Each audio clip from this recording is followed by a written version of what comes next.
সুপ্রভাত বন্ধুরা, আজ হলো 23 ফেব্রুয়ারি সোমবার। আজকের সকালের বরাক উপত্যকার শ্রীভূমি, করিমগঞ্জ, শিলচর, হাইলাকান্দি সহ আসামের বিশেষ বিশেষ খবরগুলি হলো: আসন্ন বিধানসভা নির্বাচনকে সামনে রেখে নির্বাচন প্রক্রিয়াকে শক্তিশালী করার উদ্দেশ্যে ইভিএম ও ভোটার তালিকা সম্পর্কে নির্বাচন কমিশনের উচ্চ পর্যায়ের বৈঠক। বিস্তারিত থাকবে প্রতিবেদনে। বদরপুর রেল স্টেশনে পুলিশের অভিযানে 5টি সোনার বিস্কুট উদ্ধার। অসমের স্বাস্থ্যসেবা উন্নত করতে গতকাল নতুন করে 82টি অ্যাম্বুলেন্সের সূচনা।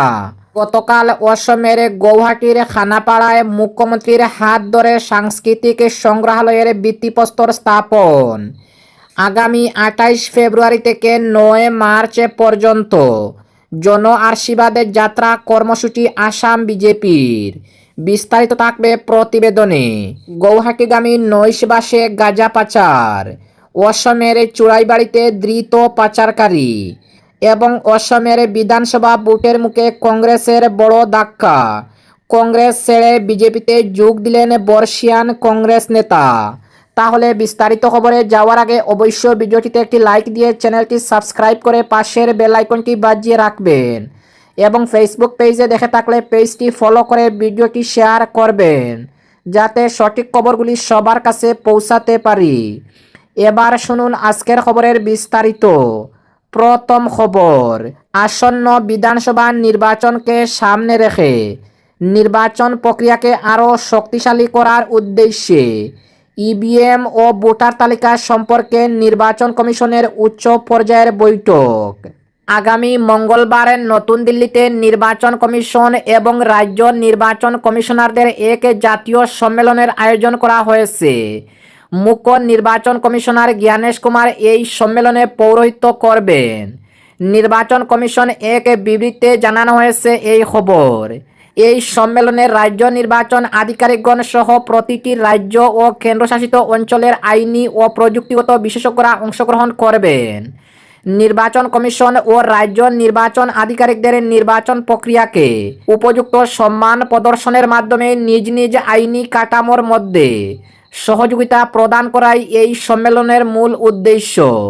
নির্বাচন কমিশনের তথ্য অনুসারে সারা দিনব্যাপী এই সম্মেলনে ইভিএম ও ভোটার তালিকার প্রযুক্তিগত বিনিময় ইত্যাদি সম্পর্কে আলোচনা করা সহ নির্বাচনী প্রক্রিয়াকে শক্তিশালী করে তোলার বিষয়ে আলোচনা করা হবে।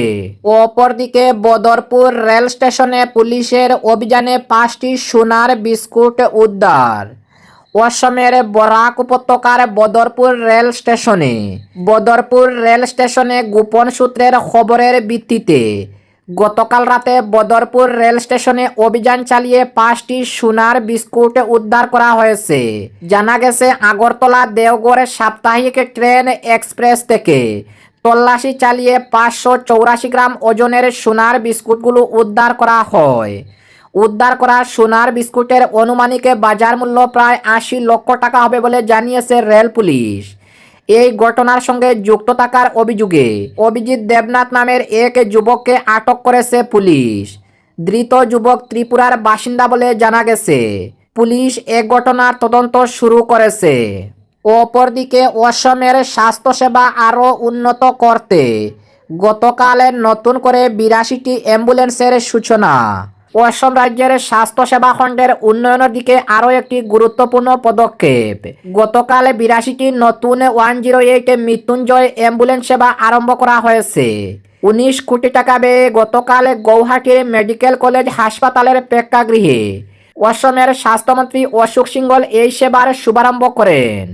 এই নতুন সংযোজনের মাধ্যমে 42টি অত্যাধুনিক জীবনদায়ী অ্যাম্বুলেন্স এবং 40টি অত্যাবশ্যকীয় জীবনদায়ী অ্যাম্বুলেন্স সেবা আরম্ভ করা হয়েছে।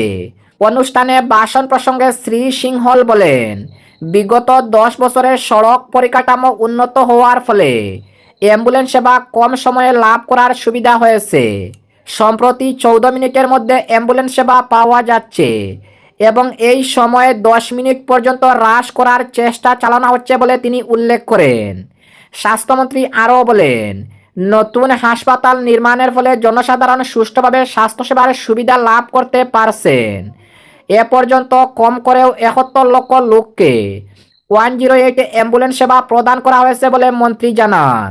অপরদিকে গতকাল অসমের গৌহাটির খানাপাড়ায় অসমের মুখ্যমন্ত্রী হিমন্ত বিশ্ব শর্মার হাত ধরে সাংস্কৃতিক সংগ্রহালয়ের ভিত্তিপ্রস্তর স্থাপন। মহাপুরুষ শ্রীমন্ত শঙ্করদেবের অমূল্য সৃষ্টি বৃন্দাবনী বস্ত্র আসামে প্রদর্শনের জন্য গৌহাটির খানাপাড়ায় গতকাল সাংস্কৃতিক সংগ্রহালয় প্রকল্পের ভিত্তিপ্রস্তর স্থাপন করা হয়। সাংস্কৃতিক পরিক্রমা বিভাগের উদ্যোগে খানাপাড়ায় জ্যোতি বিষ্ণু আন্তর্জাতিক কলা মন্দিরে গতকাল অসমের মুখ্যমন্ত্রী ডক্টর হিমন্ত বিশ্ব শর্মা এই প্রকল্পের ভিত্তিপ্রস্তর স্থাপন করেন।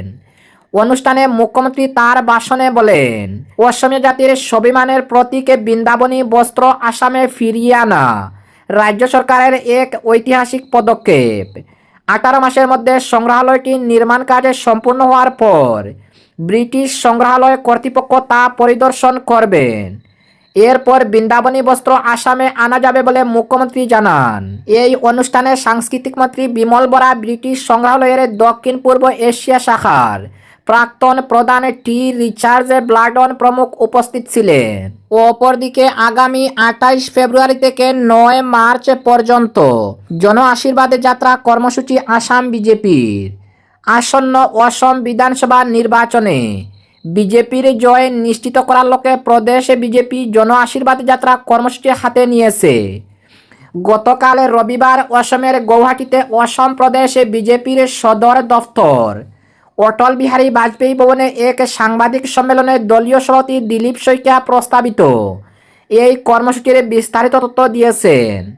বিধানসভা নির্বাচন পরিচালনা সমিতির আহ্বায়ক ও সাংসদ প্রধান বড়ুয়া, সাধারণ সম্পাদক দীপ্লরঞ্জন শর্মা, মন্ত্রী অশোক সিংহল এবং প্রদেশ বিজেপির সংবাদ বিভাগের আহ্বায়ক রূপম গোস্বামীকে সঙ্গে নিয়ে সাংবাদিক সম্মেলনে দিলীপ শইকীয়া জানান, আগামী 28 ফেব্রুয়ারি থেকে 9 মার্চ পর্যন্ত প্রথম পর্যায়ে 34টি বিধানসভা কেন্দ্র জুড়ে জন আশীর্বাদের যাত্রা অনুষ্ঠিত হবে।